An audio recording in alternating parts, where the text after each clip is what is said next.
Welcome to the Uzima Health and Wellness Podcast. What did the doctor say? My question is, have you tried to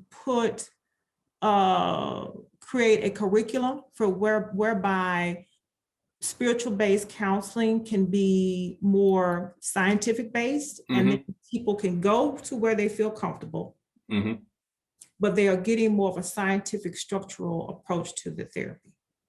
Yeah, that's a great question. I haven't been involved in it directly, but part of what we're trying to do on the podcast is make sure those resources are known. So I do have a colleague at Duke University, Dr. Warren Kinghorn, who's both a theologian and a psychiatrist. So unique in a sense that he's on both sides. And so he's been able to contribute to some of these. One is a mental health resources for faith leaders for exactly that purpose, to be able to do that. And he's also has close colleagues that he works with, particularly a group of individuals in Harlem who started the Hope Center a few years ago. Yes, the Hope Center. And they're actually going to be guests on the next podcast. So they're going to talk about exactly that, really bringing the science and the psychotherapy and those components into the community through a church setting to be able to make sure that people have access to those resources.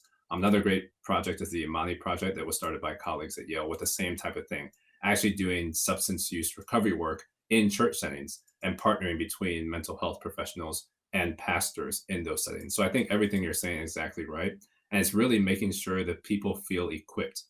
Because in a lot of ways, I think the church is the first line of defense in a lot of ways. People will go to their pastors as that first intervention. And so I have friends who are pastors who say sometimes they feel like they're expected to know everything and to do everything, which isn't fair to them. I mean, they are appointed and anointed in those roles, but they also need access to some of those other resources because they can't do it all on their own.